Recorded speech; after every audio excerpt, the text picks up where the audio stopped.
Bro, I ain't gonna cap. Ever since that YoungBoy video and that Jeepers Creepers inspiration, bro, ain't shit but Jeepers Creepers been popping up on my timeline. So, bro, we got the true crime story, like, you feel me? Like, Jeepers Creepers is based off a true story. You feel me? I did not know that. I'm pretty sure a lot of y'all didn't either. So we finna check it out, man. You feel me? That shit crazy. You feel me? A lot of our favorite villains, horror villains, bro, like, actually happened, bro. But we finna get into it, man. You feel me? Love y'all. Let's see what they're talking about, man.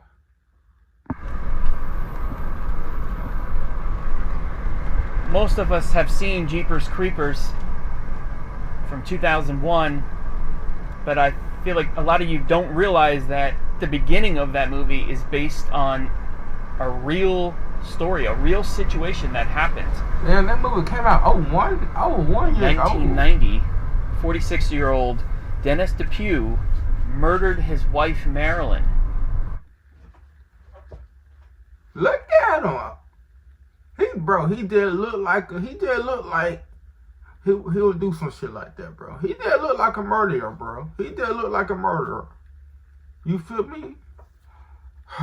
This shit crazy. And stashed her body. But the story is extremely bizarre. Although the director has never come out and said it, it's pretty obvious that this story is basically that's the beginning of Jeepers Creepers. So I wanted to come over and see for myself, see the abandoned school, and drive down South Prairie Road. This is where it all took place.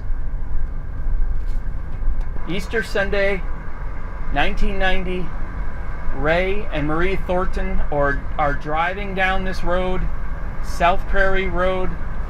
A Chevy van comes up behind them very quickly and then very aggressively passes them at a high rate of speed.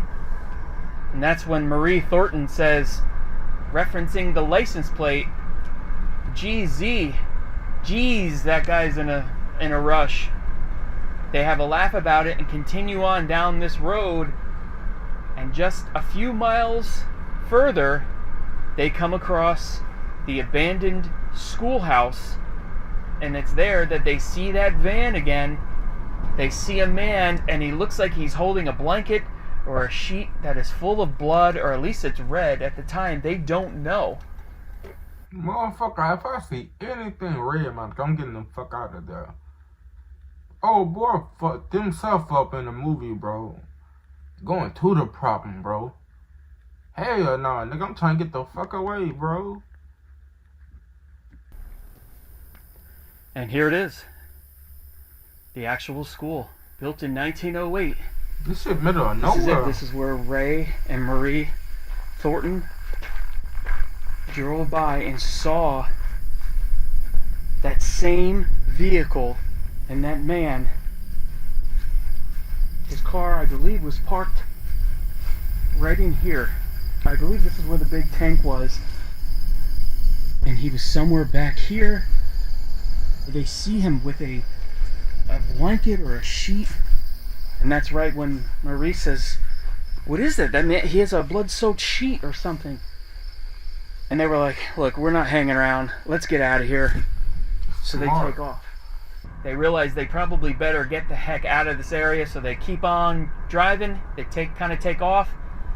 And a few miles down the road, that same vehicle, that Chevy van, right on their bumper, riding their bumper. How the fuck that big now ass they are freaking out. What is this guy doing? Keeping up, bro. This goes on for a few miles until the Thorntons pull off and head down a different road. They can see in their rear view mirror that the vehicle has pulled off at the intersection. He's on the side of the road. And they say, "You know what? We need to turn around." Very ballsy couple, the Thorntons. "We need to turn around, and we need to get a description of this vehicle, get the license." Nigga, fuck that, bro. Talking about turn around. Fuck the hell no. Hell no. Plate, because He's up to something. We don't know what that whole I thing don't was give with a the fuck. blanket. He's Bro, trying that's to not my business. put it into the I don't ground. know shit. I ain't They seen turn shit. around. They come back to the intersection. The van is still there, and that man is switching his license plates. The passenger door is open, and Marie Thornton can see that it is covered with blood. And they're like, we're out of here. They take off, head back in the direction of the school. They want to go see what this guy was doing. They head back. They end up at the school again. Believe it or not, they get out. They need to see what this guy was stashing. What was he doing? What was that sheet or that blanket? So they get out of their car and they walk down. Bro. And they find a... Life would be so much better, nigga, than mind that business, bro. Fuck, bro. This shit crazy, bro. Little animal hole, and it's there that they find a blood-soaked blanket. He was trying to put that down a hole unsuccessfully. I know y'all probably in the comments like, Ron, call the cops. Whoop the whoop, man, bro. It's a big misconception that he had anything to do with the inside of the school. He didn't stash anything in the school. There was no body found in the school. What will y'all do, bro? Y'all in that situation, bro. What will y'all do, bro? You feel me? Creepy ass nigga just on y'all ass bumpers. You feel me? You see him doing creepy shit, some weird activities, man. You feel me? Y'all gonna hit that U-turn and be nosy, or y'all gonna keep on with your day? You smart. You loyal. I think he pulled over to try to stash that bloody blanket, or possibly even to, if he found a good spot, to stash Marilyn. At that point, they take off and they're headed for the police. Now, this happened just after the situation at the Depue house. Now, Dennis and Marilyn Depue had been married for many years. I believe it was 18 years. They had gotten divorced, but he did have specific visitation rights. Again, Easter Sunday, he came to pick up the kids. They did not want to go with him, and he got into an argument with Marilyn, and she fell down. He pushed her, or she fell down the stairs. She hurt herself badly, and he basically dragged her out of the house, telling the kids that we're going to go to the hospital. We're going to the hospital. Well, they never went to the hospital. But one of the kids did run out of the house then and went to call the police. So the police had two separate calls, probably even at the time not even realizing it was the same person that they were calling about.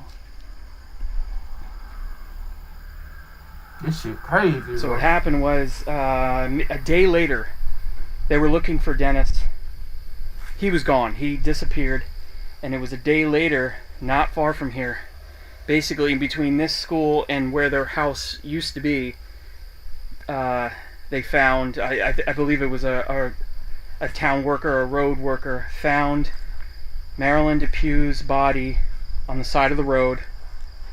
And she was recovered. She had been shot in the back of the head, most likely in the van, which is why it was so bloody in there. So once all that happened, for some time... How the fuck he shot her in the back of the head in a van if that nigga driving? Family members and friends started receiving letters from Dennis, who was on the run and hiding. Strange letters with biblical inscriptions, basically justifying why he killed Marilyn, saying that she was turning his family against him, that he had lost everything. Dennis was gone for a year, and it was then that Unsolved Mysteries picked up the case. They actually showcased it. I believe it's season 3, episode 20, I think. I'll put it down below. Maybe I'll put a link to it because it's on YouTube.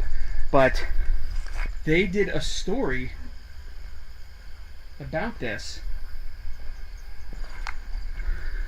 But they did a story. They featured this story on there. And so it goes, but that he saw it on TV. He was living a whole different life at that point. Took on the alias Hank Queen and was living with a girlfriend. And down in Texas, I believe, Dallas, Texas. And he knew he had to get out of there, so he left that night. And it just so happens that that girlfriend's family members were watching. They called the police, and they found him that night trying to leave the area. There was a long pursuit. He was shooting at them. He actually blasted through 2 police roadblocks, and he ended up shooting himself, I believe in Mississippi, in the head, actually in the exact same vehicle in that van that he shot Marilyn. Oh my gosh, the fucked up part, I'm in Mississippi. Fuck. If I'm looking at you and I'm not blinking, if I'm like this, that's a goddamn sign. That means the bitch got to drop on us. My back is against the wall. This is not a test. It's the real deal. Help me. And this is Dennis's final resting place here with his family. This isn't too far from where that schoolhouse is. So you just over saying the border in Indiana. So you saying Jeepers Creepers based out in fucking Mississippi, my nigga? Where I'm from, my nigga?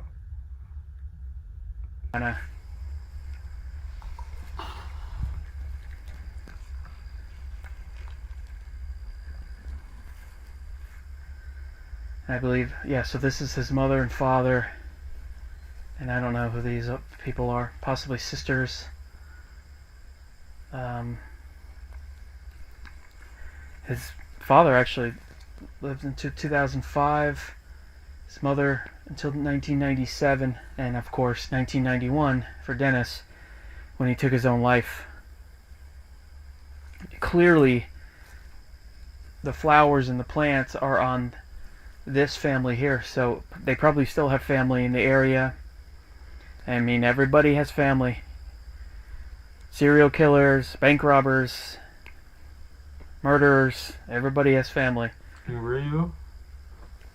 Marilyn, I think she was tired of being controlled. There was a lot going on beneath the scenes there. There was a lot of arguing, and they just were not getting along anymore, and she wanted the divorce, and reportedly he did not want the divorce. And so these things happen sometimes. Yeah. I don't see a marker at all. I mean, it wouldn't be sunk just from the 90s that deep, you know? Yeah, that's what I figured. Since 1990, it's not that long ago where it'd be, you know. It was wrong. Yeah. So I'm... How often are they unmarked graves? It happens. Really? Yeah. Well, at least I know I'm not crazy then. So anyway, I wanted to come out to the Oakland Hills Cemetery here, pay my respects to Marilyn. But I searched and searched and searched, visited the office a number of times, and eventually someone came out to try to track her grave down. We couldn't find it. And she's more or less certain that it's an unmarked grave. The chances are her family just could not afford, or maybe did not want, any kind of a plot or anything for her, any kind of a tombstone or headstone or anything. But she is pretty much right in this spot here.